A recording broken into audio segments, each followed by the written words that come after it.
ఏం చెప్పలా.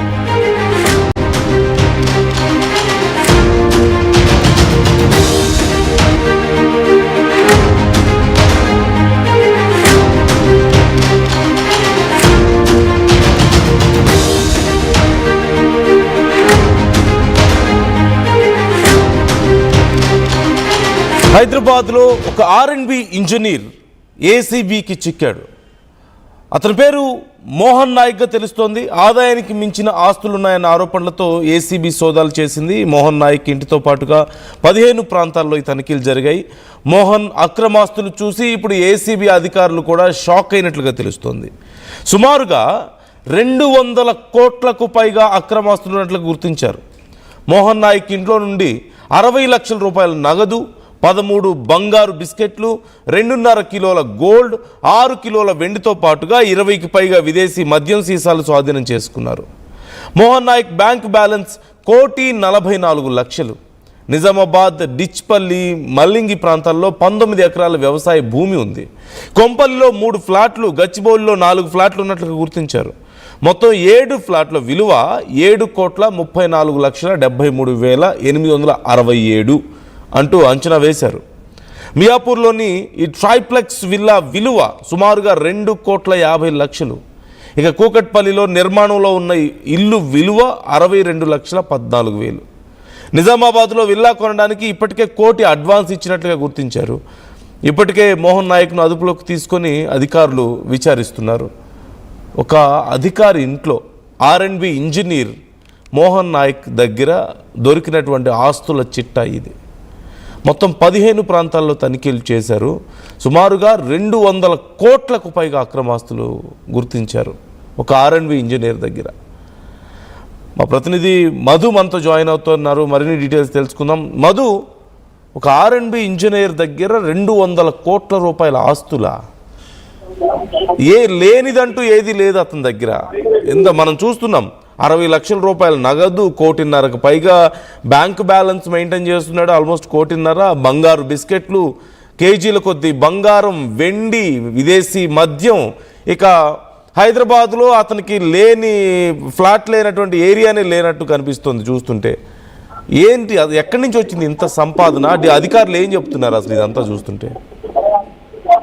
నిజంగానే ఈ మధ్య కాలంలో ఏసీబీ రైడ్స్ పెద్ద ఎత్తున జరుగుతా ఉన్నాయి. తెలంగాణలో చూస్తా ఉన్నాం మనం. అనేక డిపార్ట్మెంట్స్ లో ఏసీబీ రైడ్స్ లో అక్రమ ఆస్తులు బయటపడతా ఉన్నటువంటి పరిస్థితి. మళ్ళీ ఏసీబీలో R&Bకి సంబంధించినటువంటి ఇంజనీర్ మోహన్ నాయక్ ఆదాయానికి మించిన ఆస్తులు బయటపడినటువంటి పరిస్థితి. అధికారులే విస్తుపోతా ఉన్నారు. ఆస్తులకు సంబంధించి గుర్తిస్తున్న సందర్భంలో సుమారు 200 కోట్ల పైగా అక్రమాస్తులు ఉన్నట్లు గుర్తించారంటే ఇదంతా ఇప్పటివరకు గుర్తించినటువంటిదే. ఇంకా గుర్తించని ఆస్తులు, ఇంకా ఇతరత్ర బినామీల పేరిట ఉన్నటువంటి ఆస్తులు ఏంటి అనేటువంటి దానిపైన ఫోకస్ చేసినట్టుగా తెలుస్తా ఉంది. మొత్తం ఇంట్లోనే 60 లక్షలకు సంబంధించిన నగదు, 13 బంగారు బిస్కెట్లు, 2.5 కిలోల గోల్డ్, 6 కిలోల వెండి అంటేనే ఆశ్చర్యపోతా ఉన్నారు. అంటే ఇంత అక్రమంగా, ఇంత జలగల్లాగా సమాజాన్ని పట్టి పీడిస్తున్నటువంటి పరిస్థితి R&B డిపార్ట్మెంట్ లో రోడ్స్ అండ్ బిల్డింగ్స్ సంబంధించి, అంటే అనుమతులు వాటికి సంబంధించినటువంటి దాంట్లో ఎంత అక్రమాలు జరుగుతా ఉన్నాయి, ఎంత పెద్ద అవినీతి జరుగుతా ఉంది అనేటువంటిది ఒక ఉదాహరణగా కనిపిస్తా ఉంది. మొత్తం ఆయన బ్యాంక్ బ్యాలెన్స్ ప్రజెంట్ నగదు కోర్టులో ఉన్న బ్యాంకులో ఉన్నటువంటిది 1,44,00,000. నిజామాబాదు, హైదరాబాదు, డిచ్పల్లి, ముల్లంగి మొత్తం ఈ ప్రాంతాల్లో 19 ఎకరాల వ్యవసాయ భూమి. అంటే దీంట్లోనే ఎగ్జాంపుల్ మనం 1 ఎకరా 2 కోట్లు వేసుకున్నా కూడా ఇక్కడే ఆయన ఆస్తి దాదాపు 50 నుంచి 60 కోట్ల వ్యవసాయ భూమి కనిపిస్తా ఉంది. తర్వాత ఫ్లాట్లు, తర్వాత గచ్చిబౌలిలో కానీ, కొంపల్లిలో కానీ, ఇంకా విల్లాల రూపంలో కానీ, ఇట్లా ట్రిప్లెక్స్ విల్లాలు, రకరకాల ప్రాంతాలలో ఆస్తులు కూడబెట్టుకున్నటువంటి పరిస్థితి కనిపిస్తా ఉంది. ఒక కూకట్పల్లిలో ఇంకా నిర్మాణంలో ఒక ఇల్లు ఉంది. దాని కాస్ట్ వచ్చేసి 62,14,000గా ప్రస్తుతం మార్కెట్ వాల్యూగానే గుర్తిస్తున్నారు. సాధారణంగా ఆ ప్రాంతంలో మియాపూర్ లాంటి దాంట్లో ట్రిప్లెక్స్ విల్లాలు, అక్కడ కూకట్పల్లి ప్రాంతాల్లో కోట్లకు పైనే ఉంటుంది. ఒక డబుల్ బెడ్రూమ్ ఫ్లాట్ తీసుకున్నా 200 గజాల జాగా తీసుకున్నా. ఇంత పెద్ద ఎత్తున అక్రమాలు జరుగుతూ ఉంటే ఇన్ని సంవత్సరాలు గత ప్రభుత్వం కావచ్చు, ఈ ప్రభుత్వం కావచ్చు, ఇంత టైం పడుతుంది వాళ్ళని పట్టుకోవడానికి. ఏదో ఒక ఫిర్యాదు వచ్చి పకడ్బందీగా ప్లాన్ వేసి ఏసీబీ అధికారులు పట్టుకుంటే తప్ప, లంచాలు డైరెక్ట్ గా పట్టుకుంటే తప్ప బయటపడినటువంటి పరిస్థితి. ఇది బయటపడుతున్న దాంట్లో 0.001% కూడా బయటపడట్లేదు మొత్తం పూర్తి స్థాయిలో అన్ని డిపార్ట్మెంట్లు, R&D కావచ్చు, ఎక్సైజ్ కావచ్చు, మున్సిపల్ కావచ్చు, రెవెన్యూ కావచ్చు, ఇట్లాంటి వాటిల్లో. సో పూర్తి స్థాయిలో దృష్టి పెడితే ఇంకా కొంతమంది పెద్ద ఎత్తున క్రిమినలాలు బయటపడే అవకాశం ఉంది. ఇప్పుడు ఈ R&D దాంట్లో కాస్త ఇంజనీర్ స్థాయిలో ఉన్నటువంటి మోహన్ నాయక్ దగ్గరనే ఇంత ఆస్తులు ఉన్నాయంటే ఇంకా డిపార్ట్మెంట్లలో ఇంకా ఇందాక చెప్పినట్టు ఎక్సైజ్ కానీ, రెవెన్యూ కానీ, మున్సిపల్ కానీ, ఇంకా ఇతరత్రకు సంబంధించిన శాఖల్లో ఎంత పెద్ద ఎత్తున అవినీతి ఉందో చూడొచ్చు. తర్వాత ఇరిగేషన్ సంబంధించి, వ్యవసాయానికి సంబంధించి అనుమతుల రూపంలో కావచ్చు, వీటన్నిటి విషయంలో ఎంత పెద్ద అవినీతి ఉందో ప్రజలు ఆశ్చర్యపోతున్నారు, చర్చించుకుంటున్నటువంటి పరిస్థితి. ఈ రోజు ఉదయం బయటికి వెళ్ళి సాయంత్రం ఇంటికి రావడానికి ఎంత పెద్ద ఎత్తున కష్టపడితే 500-1000 రూపాయలు తీసుకొస్తున్నటువంటి పరిస్థితి ఈ రోజు. ఎంతో కష్టపడితే ఉదయం సాయంత్రం వరకు. అట్లాంటి జనం ఈ రోజు ఇట్లాంటి వాళ్ళు బయటపడ్డ తర్వాత, అక్రమాస్తులతో దొరికిన తర్వాత ఆశ్చర్యపోతా ఉన్నారు. అంటే ప్రజల రక్తాన్ని సమాజంలో అవినీతి రూపంలో జలగల్లాగా పీలుస్తూ ఈ రకంగా సంపాదించుకుంటున్నటువంటి పరిస్థితి. ఇంకా పొలిటీషియన్ల సంగతి చెప్పాల్సిన అవసరం లేదు. 100,000 కోట్ల ఆస్తులు సంపాదించుకుంటున్నారు పొలిటీషియన్స్, రాజకీయ పార్టీ నాయకులు, అన్ని పార్టీలో ఉన్నటువంటి వాళ్ళు. సో వీరందరిపైన ప్రజల్లో చర్చ జరుగుతా ఉంది. ఈ ఏసీబీ దాడులు సెలెక్టెడ్ గా కాకుండా 1, 2, 3 ఏదో కంప్లైంట్ వస్తేనే కాకుండా పూర్తి స్థాయి నిఘా ఉండాలి, ఇలా అవినీతి జరగకుండా అనేటువంటి ఒక చర్చ ప్రస్తుతం సమాజంలో అయితే కలుగుతా ఉంది. నిజంగానే నందు ఈ ఆస్తులు బయటపడుతున్నటువంటి డబ్బు కానీ, బంగారం కానీ, నగలు కానీ,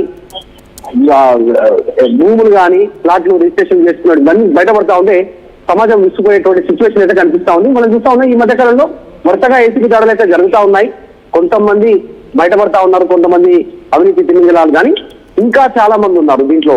వాళ్ళందరి పైన కూడా దృష్టి పెట్టాలనేటువంటి డిమాండ్ ప్రజల నుంచి వస్తా ఉంది సోషల్ మీడియా రూపంలో. Right. Thank you Madhu, thanks for the details.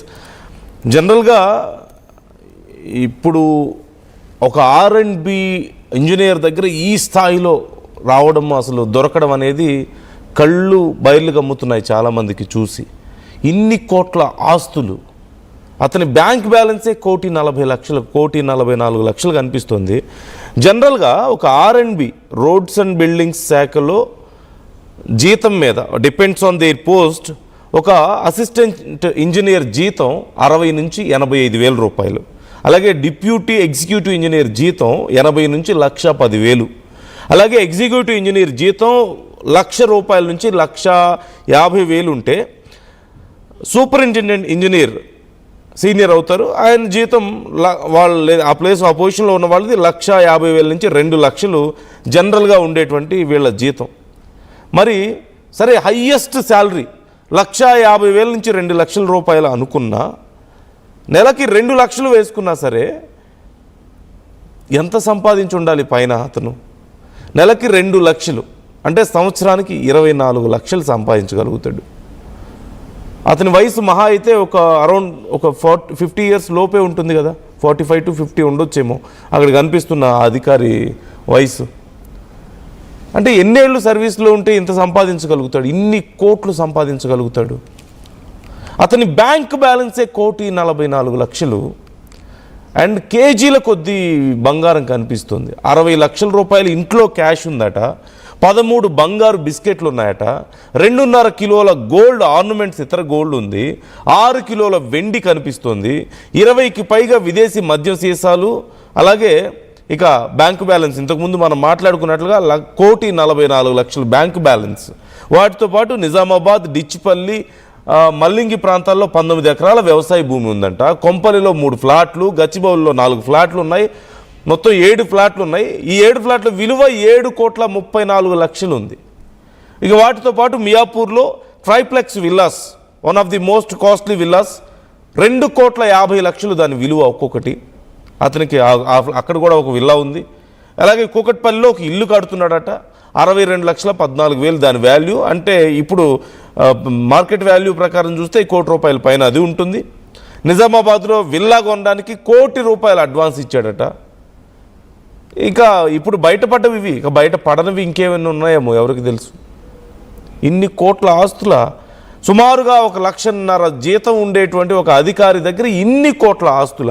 ఖచ్చితంగా ఇతని వెనక ఎవరైనా ఒక బడా వ్యాపారవేత్తో లేకపోతే ఒక రాజకీయ నాయకుడు ఉండుండాలి, ఏదైనా బినామీగా అయినా ఇతను ఉండుండాలి. లేదు అనుకుంటే ఇతనికే ఇంత ఇలాంటి అధికారుల మీద వరుసగా దాడులు చేసుకుంటూ పోవాల్సిన అవసరం అయితే ఖచ్చితంగా కనిపిస్తుంది. ఖచ్చితంగా ఇలాంటి అధికారుల మీద దాడులు చేస్తే చాలు, సగం బడ్జెట్, దేశం బడ్జెటే కనిపిస్తుంది వీళ్ళ దగ్గర మొత్తం ఈ డిపార్ట్మెంట్లోనే. So what you think about this? మీ అభిప్రాయం ఏంటి ఈ అంశానికి సంబంధించి? అండ్ యూ కెన్ సీ ఆ విజువల్స్లో మీకు చూడండి, ఒక్కసారి ఏసీబీ అధికారులు ఏమంటున్నారు చూద్దాం. నిజామాబాద్ హైదరాబాద్లో వాళ్ళ బంధువుల ఇండ్లు, తర్వాత కాంట్రాక్టర్స్, వేరే బినామీస్ అని అనుమానం ఉన్న వాళ్ళ ఇండ్లు, ఆఫీసు అన్నీ కూడా సర్చెస్ జరుగుతున్నాయి. ఇక్కడ దీంట్లో ఈ విల్లాలో ఆయన ఉంటారు కాబట్టి మోహన్ నాయక్ గారు, ఇంజనీరింగ్ చీఫ్ R&B డిపార్ట్మెంట్, వారి ఇంట్లో సర్చెస్ చేయడానికి మేము వచ్చాము. ఇప్పటి వరకు అయితే 65 lakhs చిల్లర క్యాష్ దొరికింది. ఒక 15 గోల్డ్ బిస్కెట్స్, 10 తులాసి గోల్డ్ బిస్కెట్స్ 15 దొరికినాయి. అట్లనే ఒక 1 kg వరకు గోల్డ్ ఆర్నమెంట్స్ ఉన్నాయి, సిల్వర్ ఆర్నమెంట్స్ కూడా ఉన్నాయి. ఇంకా సర్చెస్ చేస్తున్నాం. 15 బృందాలు వెళ్ళినాయి. నిజామాబాద్ హైదరాబాద్లో వాళ్ళ బంధువుల ఇండ్లు, తర్వాత కాంట్రాక్టర్స్, వేరే బినామీస్ అని అనుమానం ఉన్న వాళ్ళ ఇండ్లు,